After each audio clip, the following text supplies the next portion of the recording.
Hello and welcome back, or welcome if you're new. We're going to continue on with our reading of Esoteric Psychology by Alice A. Bailey and reading along on the publisher's website. And also, a quick disclaimer. This is going to be a very sciencey video because it took me into some very sciencey places that were pretty fun. We're going to talk about supernova. So thanks so much for watching, and we're going to jump right in.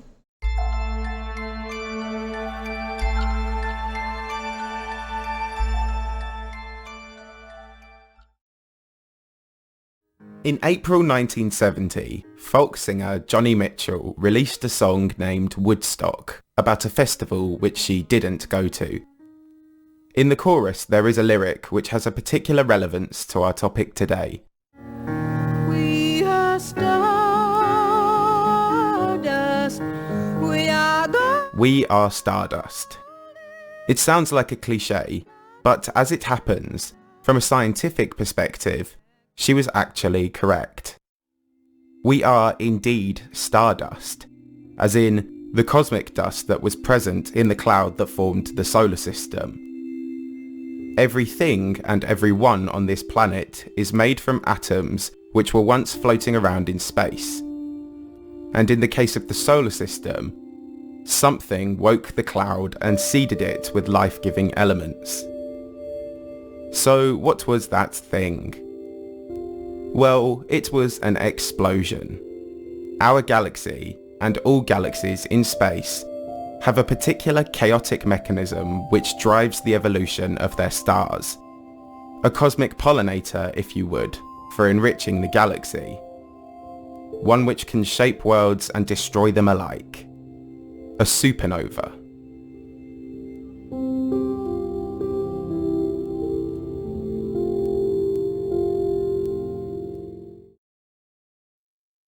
50 years ago. I'd ask your chemistry teacher, once you looked at that mysterious chart of boxes that sat in front of your class, the periodic table of elements, where did those elements come from? The chemistry teacher would actually not have an answer for you. They'll say, well, we dig them out of the earth. That's not where they come from. It took modern astrophysics to determine the origin of the chemical elements. We observe stars, we know what goes on in their center, they explode, laying bare their contents. And what we have discovered is that the elements of the periodic table, that which we are made of, derived from the actions of stars that have manufactured the elements, exploded, scattered their enriched guts across the galaxy, contaminating or enriching gas clouds that then formed a next generation of stars populated by planets and possibly life.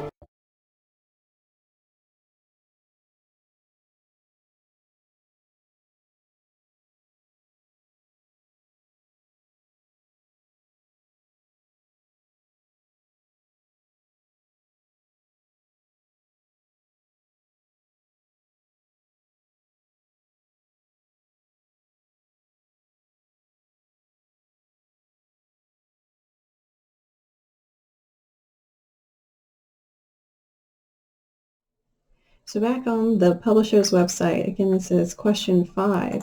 What is the meaning of sentiency, consciousness, or awareness? The energy of light. These are the qualities of the soul that we've been going over. And this last section is going to focus pretty interestingly on this last one here, where the soul has the quality of light or radiation, the effect of the interplay between the life and the environment, which is particularly interesting. Hold that in mind. Continuing on. It must never be forgotten that the soul of all things, the anima mundi, as it expresses itself through all the 4 kingdoms in nature, is that which gives our planet its light in the heavens. Our planet has light in the heavens. The planetary light is the sum total of the light, dim and uncertain, to be found in all atoms of radiatory and vibratory matter or substance, which compose all forms in all kingdoms. So all forms in all kingdoms, mineral, vegetable, animal, human kingdom, create the sum total of light that lights up the planet. Interesting. Added to this, there is within the planet and also within each kingdom in nature the correspondence to the etheric body when its centers of radiant energy found underlying or substanding the outer physical form. Man's etheric body is a corporate part of the planetary etheric body and constitutes its most refined and most highly developed aspect. Note these last few sentences. As the eons pass away, there is a growing intensity of light radiating forth from our planet.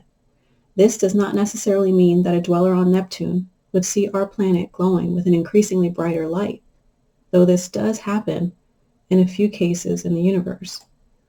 But it means that from the standpoint of a clairvoyant vision, the etheric planetary body will grow in vivid radiation and glory as that radiation expresses more and more the true light of the soul.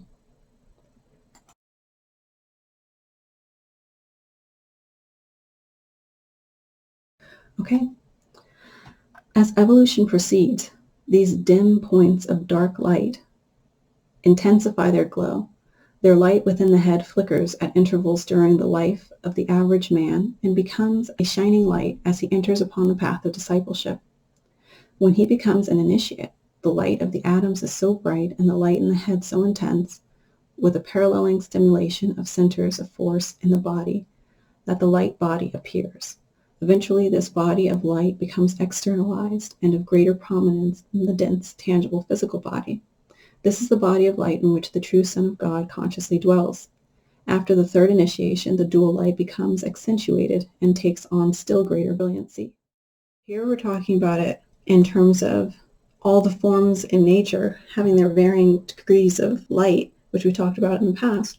Light being consciousness or response to the environment, awareness, sentience, like that sense of cause and effect. And then that lower level germinated seed of consciousness in animals, and then in vegetables too, and plants, how they respond to the sun and their environment, right? They grow and have their different life. But what's so interesting here is that it's saying that each of those levels and ranges of consciousness, somehow, some are dim as they begin, like it said in the beginning, that light grows. And this is saying also that the planetary light grows. And so that really made me think of as above, so below.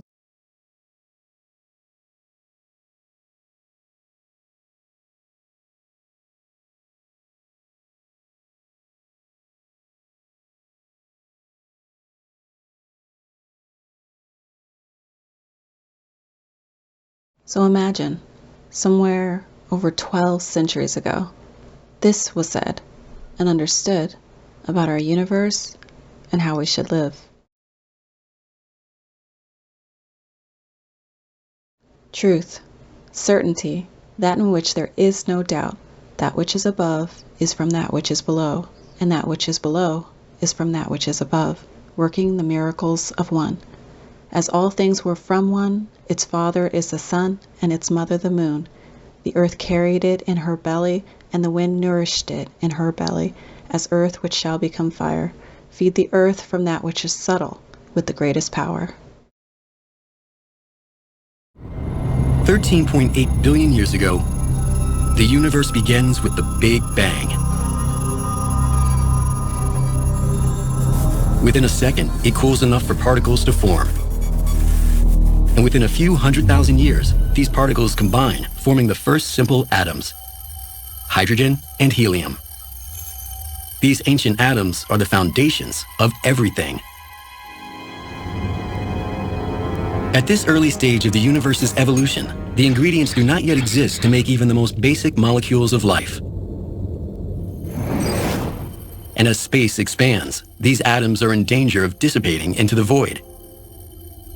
But already they feel the force of gravity.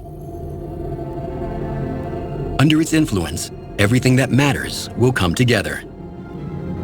Over a few 100,000 years, gravity creates spiraling regions so dense, their temperatures begin to rapidly increase. The swirling gases form huge disks, far larger than our solar system. Temperatures in their centers surpass 100 million degrees. And suddenly, the first stars are born. From this moment on, primordial stars appear in the billions and cast the first light on the universe. But they will also transform it. Through a quirk of nature, stars will generate all the raw materials of life. Inside the helium cores of massive stars, totally new elements are now forged. For the first time, huge quantities of oxygen, carbon, and nitrogen are fused into existence. Lo and behold, that's exactly the stuff that our own human bodies are made out of. We are literally made of star stuff. The most massive stars continue to create heavier and heavier elements. But fusion engines don't last forever, and all stars come to an end. The biggest with a bang. Because you don't have any more energy, there's nothing to support the star. It's going to collapse and then detonate.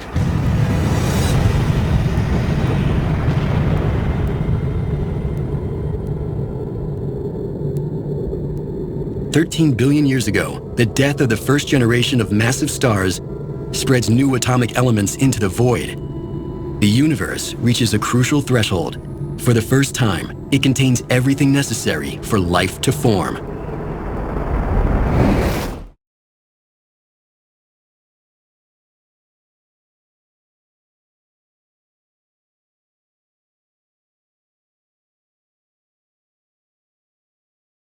Returning back to the sentence here, light or radiation, the effect of the interplay between the life and the environment.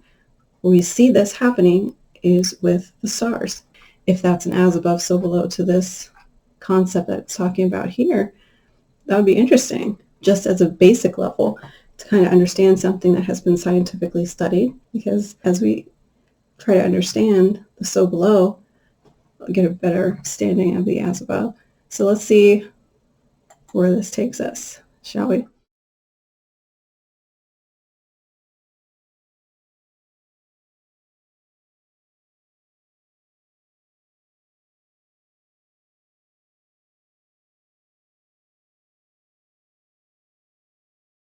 Astronomy played a pivotal role in ancient civilizations, shaping their cultures, agriculture, and religious practices. The Mesopotamians developed one of the earliest star catalogs, while the Egyptians aligned their pyramids with celestial bodies, symbolizing their connection to the divine. The Mayans created a complex calendar based on astronomical observations, allowing them to predict solar and lunar events accurately. Meanwhile, the Greeks made significant advancements in understanding planetary motion, laying the groundwork for modern astronomy. Cultures worldwide interpreted the stars in diverse ways, influencing mythology and navigation. Astronomy united these civilizations through a shared wonder of the universe.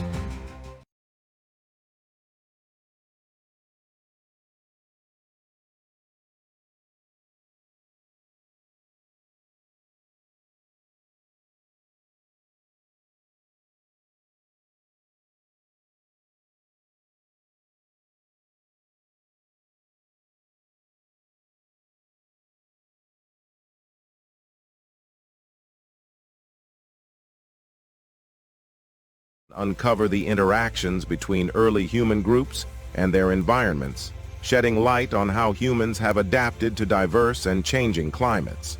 Additionally, the study of migration provides context for the spread of technological innovations, languages, and cultural practices, illustrating how interconnected human societies have been throughout history. Understanding these migrations also informs contemporary discussions on identity, heritage, and the movement of people in a modern, globalized world. Around 60,000 years ago, in the heart of Africa, under a scorching sun and vast skies, a small group of humans gathered around a fire. They knew that the land around them was beginning to change. The animals they hunted were disappearing, the rains were becoming scarce, and conflicts with neighboring tribes were on the rise. A group among them decided to leave. They had no map or compass, only the sky, the stars, and the stories of their ancestors. They crossed the African plains, climbed mountains, and traversed deserts until they reached the shores of the Red Sea. There they built simple boats from tree trunks and crossed to the other side, to the Arabian Peninsula. This event was not just a migration, but the beginning of the greatest story in human history, the spread of Homo sapiens across all the continents of the earth. Ancient African civilizations shaped the world of astronomy and demonstrated an unparalleled understanding of the cosmos.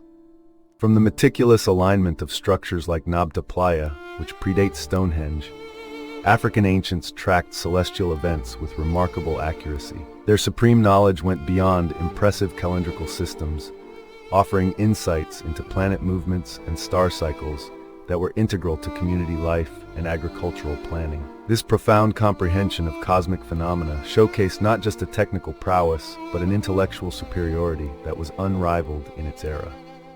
Tragically, such immense wisdom and capability threatened those who wished to dominate, ultimately leading to oppression and enslavement, as fear masked their admiration.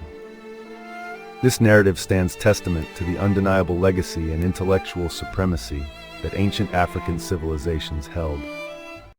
How did an ancient African tribe know about a star you can't even see?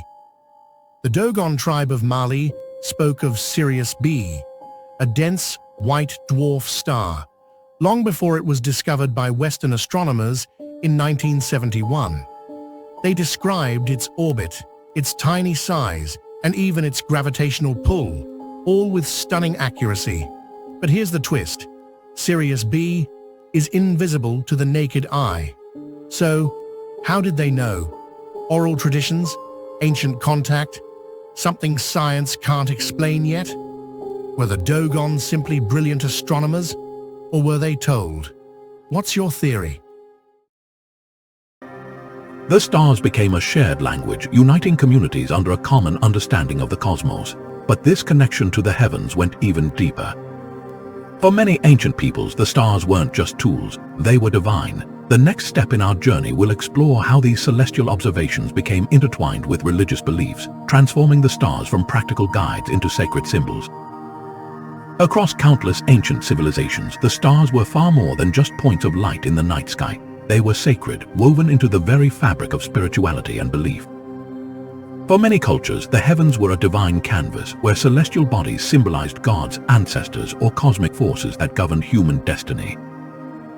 Take the ancient Greeks, for example, who saw the constellations as reflections of their myths. The zodiac with its 12 signs wasn't just a way to track time, it was a spiritual map connecting mortals to the gods above. Each constellation told a story, from the heroic Perseus to the tragic Orion, embedding moral lessons and cultural identity into the stars themselves. In Hinduism, the nakshatra's 27 lunar mansions played a similar role. These star clusters were believed to influence human life, guiding everything from birth rituals to marriage ceremonies. Each nakshatra was associated with a deity, linking the heavens to earthly existence in a profound spiritual way. The stars weren't distant or impersonal. They were alive, infused with divine energy that shaped not only individual lives but the collective consciousness of entire communities.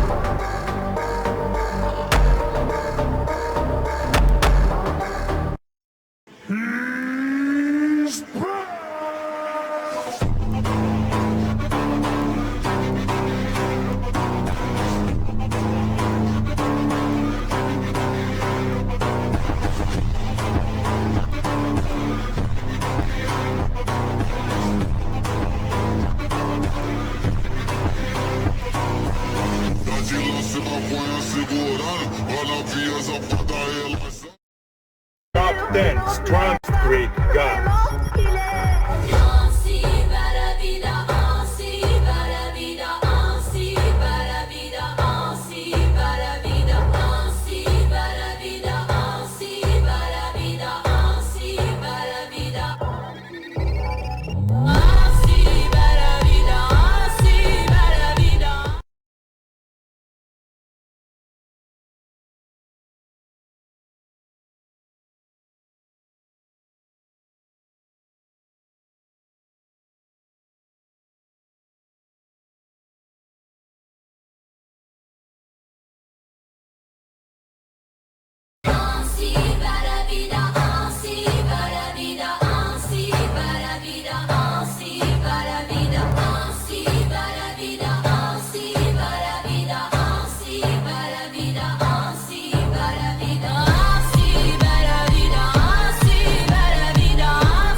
The ancient Romans believed in a pantheon of gods and goddesses, each governing different aspects of life and the universe. Jupiter, the king of gods, wielded thunderbolts and ruled the skies. Juno, his wife, was the protector of marriage and women. Neptune, brother of Jupiter, commanded the seas, feared for his temper as depicted by raging storms. Mars, the god of war, symbolized military might and valor. Venus, the goddess of love and beauty, enchanted both gods and mortals alike. Mercury, the swift messenger, guided souls to the underworld while overseeing trade and communication. Vesta, the goddess of hearth and home, was honored with eternal flames in her temple. Mithras, imported from Persia, became popular among soldiers for his promises of strength and camaraderie. Romans celebrated their gods with grand festivals and elaborate rituals, reinforcing their presence in daily life.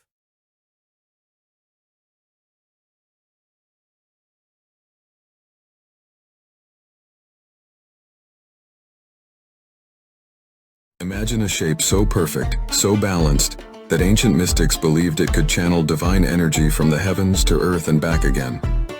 6 points, 2 triangles, 1 powerful symbol, the Star of David, known in Hebrew as the Magen David, or Shield of David, whispers secrets of cosmic harmony through its sacred geometry.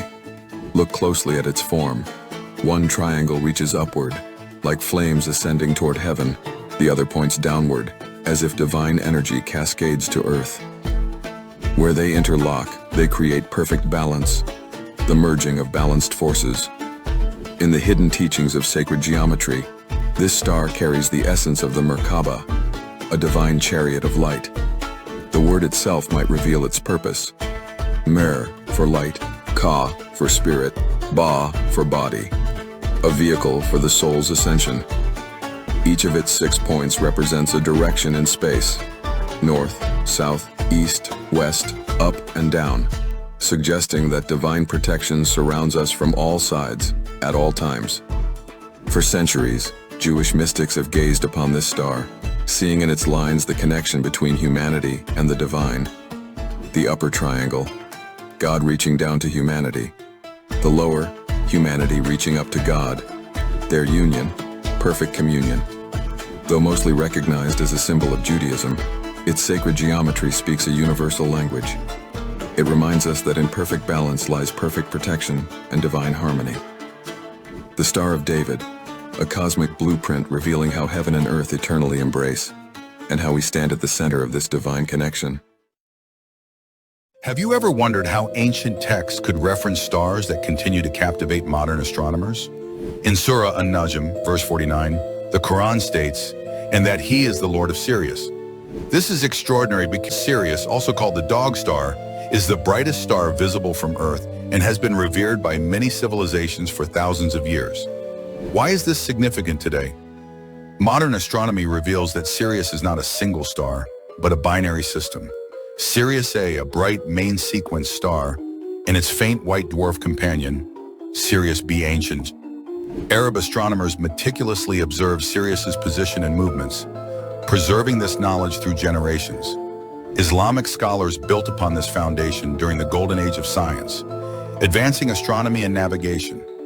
Remarkably, the Quran singles out Sirius, a star now known to influence timekeeping and celestial navigation. Today, Sirius remains a vital reference for scientists studying stellar evolution and astrophysics. The Quran's mention of Sirius beautifully illustrates the harmony between faith and science, inspiring wonder and curiosity across centuries. These beliefs didn't just shape rituals, they molded entire moral codes and cultural identities.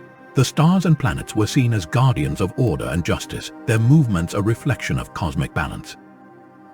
To live in harmony with the heavens was to live a righteous life, one that honored the gods and ensured prosperity for future generations. From a small group in Jerusalem to the dominant religion of the Roman Empire, how did Christianity pull off the ultimate spread? It all starts in the 1st century with a man named Jesus and his 12 disciples. Despite early persecutions, these radical teachings about love and eternal life begin to resonate across Roman territories. The message spreads through trade routes, and even persecution can't stifle the believers' fervor.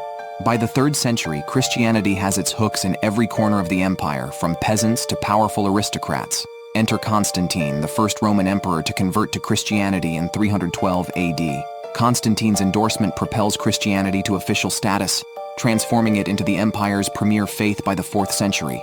From humble beginnings to imperial endorsement, Christianity's journey is one of history's most astonishing expansions. Have you ever wondered how the Roman Empire, once infamous for feeding Christians to lions, ended up becoming Christian itself? It all started with persecution. Christians were hunted, arrested, even executed. But the more they were attacked, the more their faith spread, quietly, underground, and across every corner of the empire. Then came Emperor Constantine, in 312 AD, before a crucial battle, he claimed to see a vision, a cross in the sky with the words, "In this sign, conquer." So in 313 AD, he issued the Edict of Milan, legalizing Christianity across the empire. But it didn't stop there. In less than a century, Christianity went from illegal to unstoppable. By 380 AD, it became Rome's official religion. Pagan gods were out, churches were in. A faith once crushed by the empire and has now become its soul.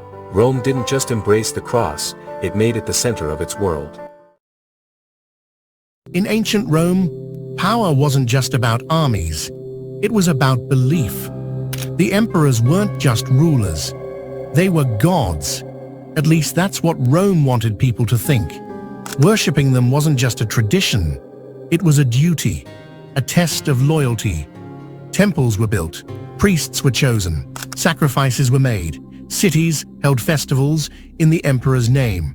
His image was everywhere, on statues, coins, even in homes. Why? Because it united the empire.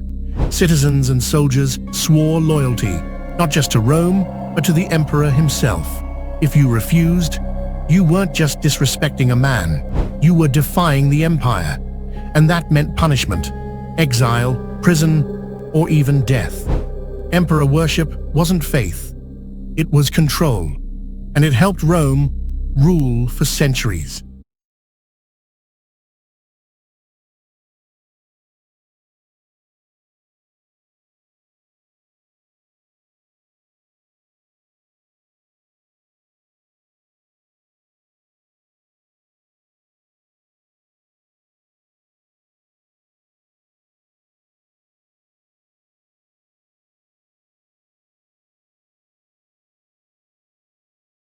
But how did ancient civilizations translate this cosmic reverence into practical knowledge?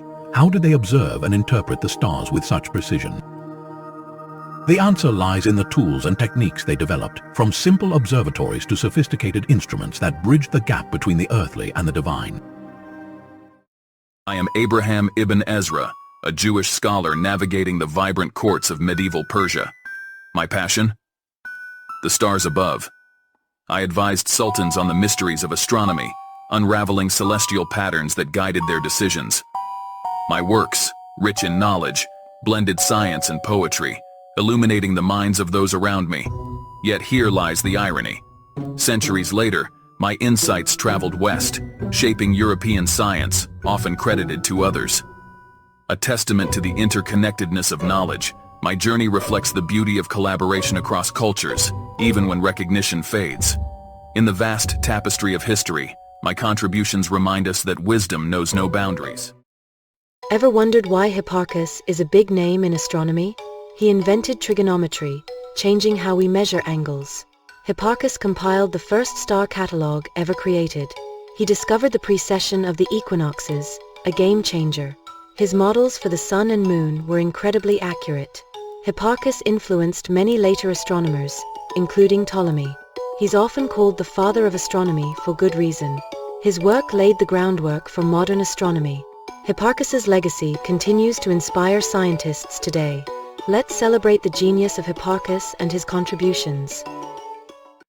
In 2nd century Alexandria, the night sky was a mystery, with Earth believed to be the center of the universe. Claudius Ptolemy sought to create a comprehensive model of the cosmos that could predict celestial movements with unprecedented accuracy. Ptolemy meticulously observed and recorded celestial events, compiling data from earlier astronomers. He developed a complex geocentric model with epicycles to explain planetary motions. Ptolemy's work, the Almagest, became the definitive astronomical text for over a millennium. While his geocentric model was eventually disproven, his mathematical approach to astronomy laid the groundwork for future breakthroughs, influencing scholars from the Islamic Golden Age to the Renaissance. In the heart of Baghdad, during a golden age of knowledge, stood the House of Wisdom, a beacon of intellectual pursuit. Established in the 8th century, this grand institution was a hub for scholars from diverse cultures. Here, thinkers translated ancient texts from Greek, Persian, and Indian sources, preserving and expanding knowledge in fields like mathematics, astronomy, and medicine. The House of Wisdom also fostered original research, leading to groundbreaking discoveries, including advancements in algebra. It was not just a library. It was a vibrant community of intellectuals whose work laid the groundwork for the Renaissance and beyond, showcasing the power of collaboration across cultures.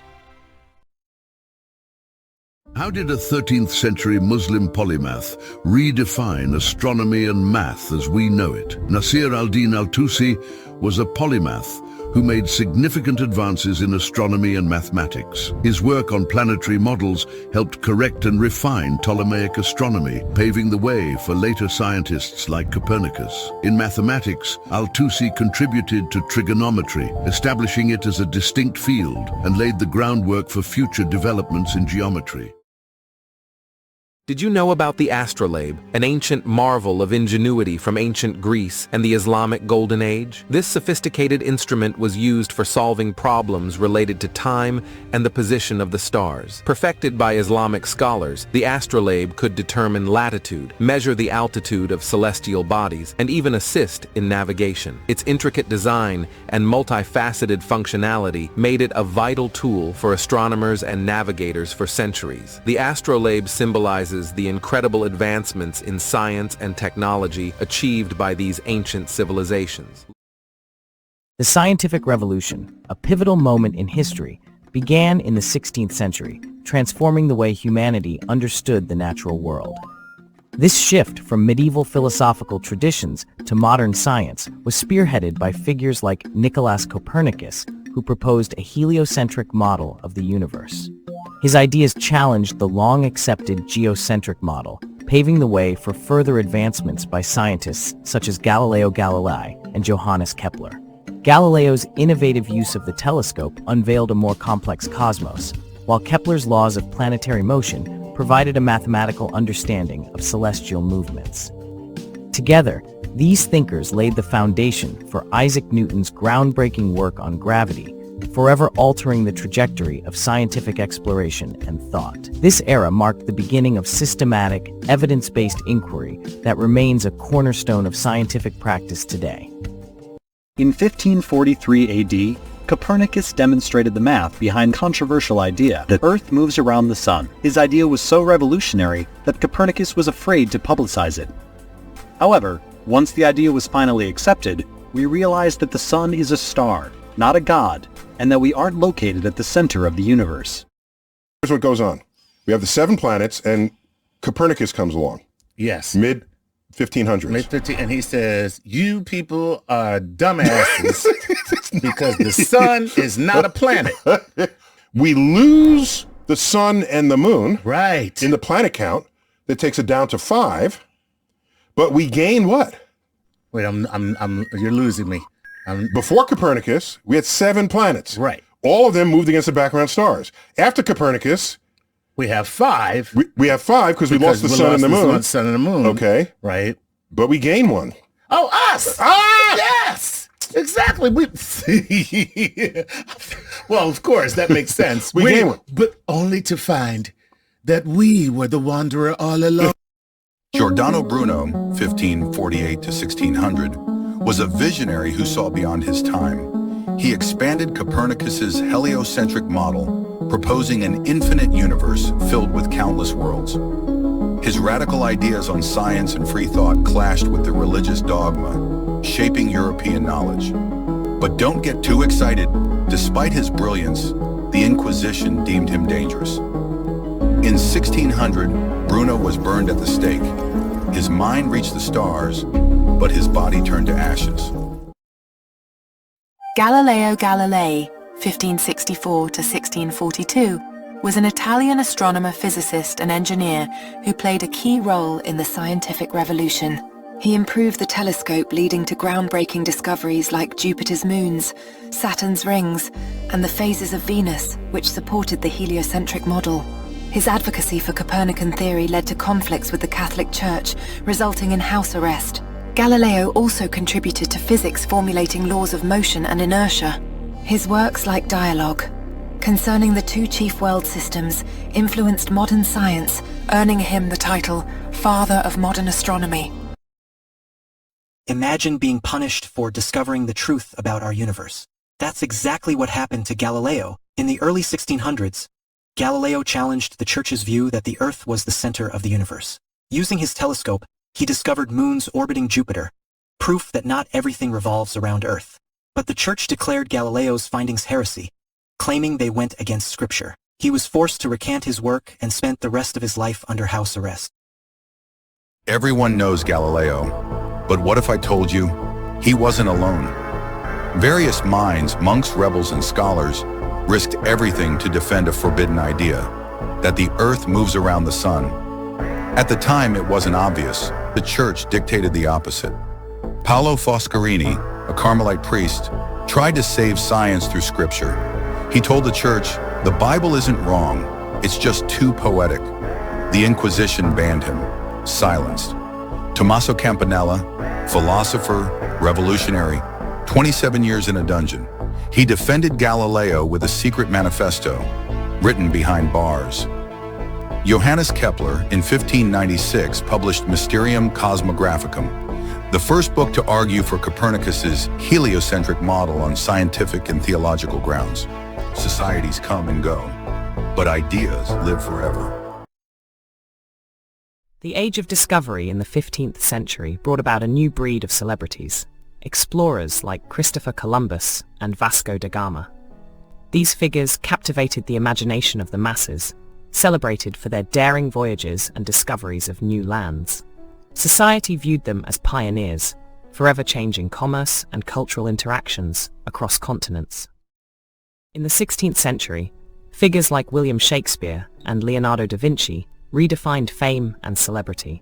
These individuals, often seen at royal courts and public gatherings, lived lavish lives filled with art, literature, and intellectual exchange. Societal influences, such as the Renaissance, ushered in an era of rebirth, where cultural patrons and artists reshaped Europe's mental landscape. The celebrities of this era were often concerned with legacy, thinking deeply about how their work would impact future generations. Fast forward to today. Ever wondered how social media stars make such a big splash? Let's find out. From fashion tips to life hacks, influencers are everywhere. They're not just posting selfies, they're shaping trends, sparking conversations, and even driving social change. And guess what, guys? Their impact is huge. Brands love them, fans adore them, and their reach is global. So next time you double tap that post, remember, you're part of something big. Stay tuned for more on how social media stars are changing our world.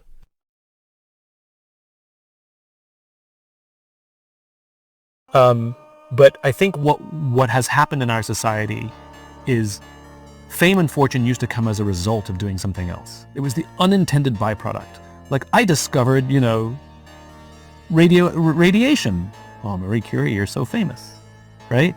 Or I did this amazing painting. Oh, Picasso, you're so famous, so rich, right? That fame and fortune came as a result of plying a trade or contributing to something bigger than yourself.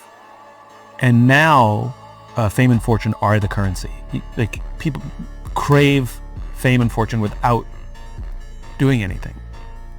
And they're looking for a hack. They're looking for a trick to game the system to get the fame and the fortune without actually contributing to the lives of others in any shape or form.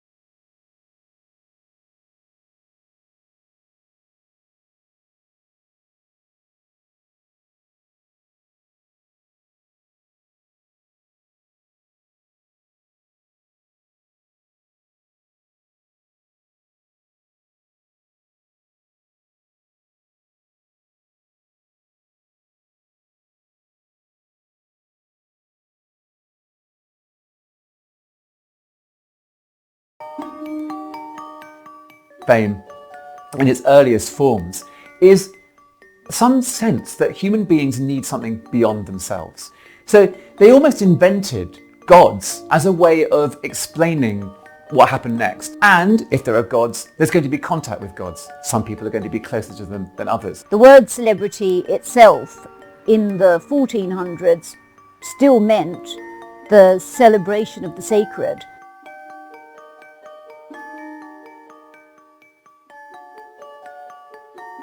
The period where the nature of fame changed from people attributing godlike qualities to it was when Charles I was executed. Something big had changed. And part of that is this sense of self-making that becomes prominent at this period. The idea that you don't have to be rich, you do not have to be an aristocrat to be a person of fame.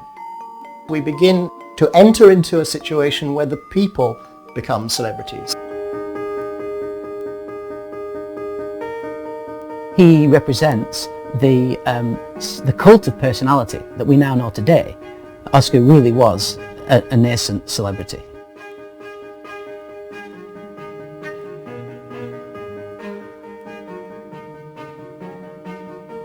His philosophy of life was that the point of life is self-realization, just as the point of art is self-expression. You have to bring out what it is inside you. The famous people in the 1880s were politicians, scientists, doctors, writers. By 1920 it was singers, sportsmen, actors, and the reason for that is the invention of film, which gives you the illusion of being in touch with somebody and close to them and forming bonds with them without ever meeting them. Warhol was, at the time in the 60s, creating this real buzz around him and sort of creating this iconic figure that people flock to, and he certainly influenced the people and the scene around in New York City. And you could think about that today with people who really influence the social scene today. Whether it might be somebody like Kim Kardashian and the followers that she has who want to look like her physically. There's sort of a draw to wanting to be that figure, wanting to be that famous.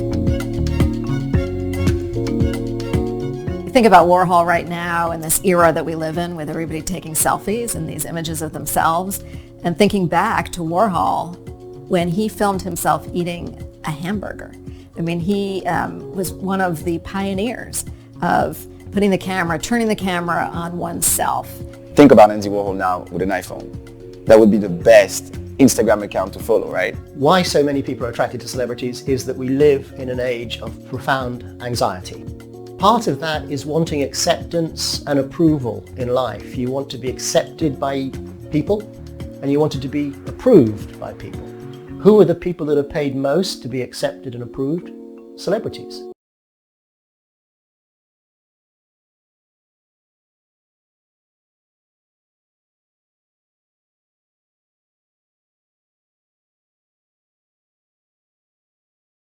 This is crazy. It's just frustrating when like every single influencer I know is going to Coachella for free. I sound like a whiny brat. But I'm just like really frustrated because I know that like I'm offering these brands like crazy deliverables. I'm like, I'll make 8 TikToks for you, 3 grid posts on Instagram, 3 IG stories every day. Okay, so let's break down what this actually means right here. This is basically like, I don't care who you are, I will promote you no matter what.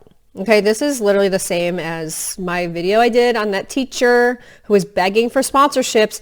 When these people are like, I will do anything for you, I don't care who it is, I don't care what brand. Guys, we cannot accept this anymore from influencers, okay? We must hold people to a higher standard than this, please. Took her to talk about butter or churl. Took her home, gave her a cinnamon swirl. I left it in, now I got her €1. Zeros on zeros on zeros. That's what my bank account balance say.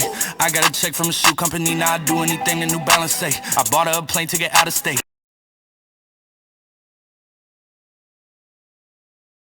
They are basically in your face saying, look, I don't care what I have to say or do. I will promote these brands if it means that I get something for free. I don't even care who it is. What does that translate to for us, right? That means that we're getting bamboozled in front of our faces. Somebody's lying to us about how much they like the product, how much they use the product, how good the product is, because they're willing to say anything. And then we potentially lose our money that we worked hard for, okay?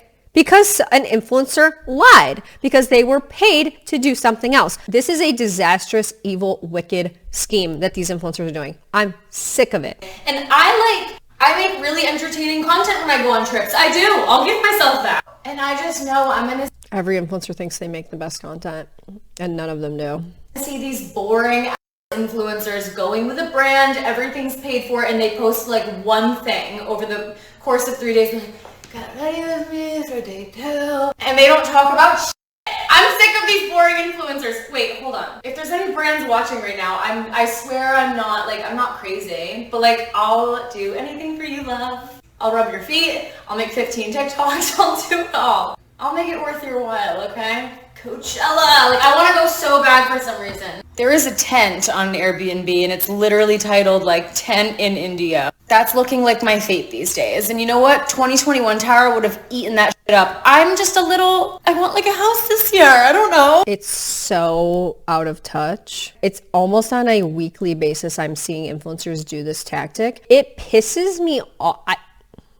It pisses me off so badly to see people get up here and it's like, do you have any shame? Do you have shame? Do you feel shameful for what you're doing? Because it's shameful. It's shameful. It's shameless begging. So here's one of the comments I love. Crazy that influencers never want to buy their ticket. Exactly. Influencers don't want to buy anything and they think that they're entitled to free things because they have followers. That's what's so funny is they would have nothing without their followers. Nothing. They wouldn't have 2 dimes to rub together if they did not have followers. But because of their followers, they are able to get free shit. And in turn, what do they do for their followers? They scam them. They lie to them. They do all of this cringy, corny shit on here, okay, which should be handled privately if you're going to do it at all, which you shouldn't. This is the kind of content you're putting out for your audience too, is like begging content that you think that's what they want to see. I mean, wow. So unfortunately, Urban Decay took the bait. Yeah, it worked. They commented, girl, yes, you need to be there. Check your DM. And she goes, oh my God, hi.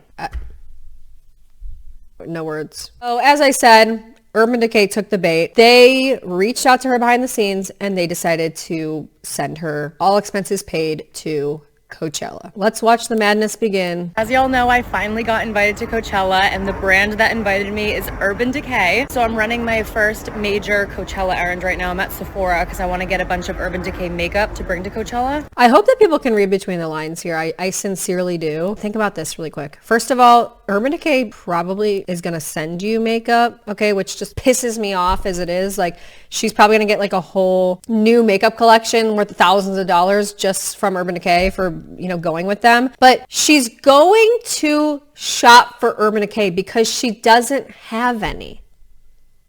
She doesn't have the products, but she's promoting them. That's not stopping her from promoting them. This is nuts. The video started to roll out where she's finally at Coachella. Get ready with me. Coachella day 1 with Urban Decay. So here she is putting some makeup on. Ready with me for Coachella day 1. As y'all know, Urban Decay is the only reason I'm here, and they did offer to put me up in a hotel. And I was like, no, I really want to stay in an RV. And they weren't judgmental about it at all. They were like, you know what? You go, girl. This whole face of makeup is about to be Urban Decay, and y'all are about to see me do my biggest. I'm starting with my eyes, so I'm going to prime them. They even sent me the OG Naked palette. I am gagged. I'm so excited to use this. To see a palette that's not even been used before is just like, it's such a perfect portrait of what influencers do these days and like how inauthentic they are, how they just sell things that they've never used. They just don't give a fuck. They don't give a fuck.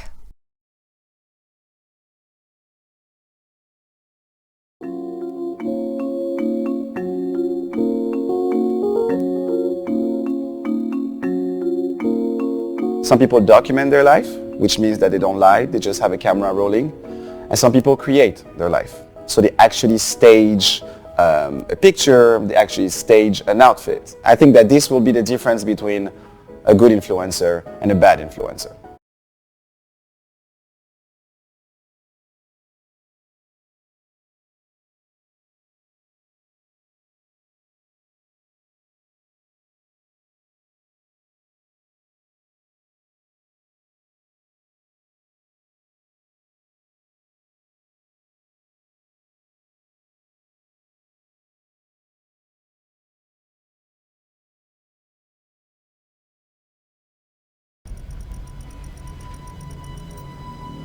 Wet rabbit.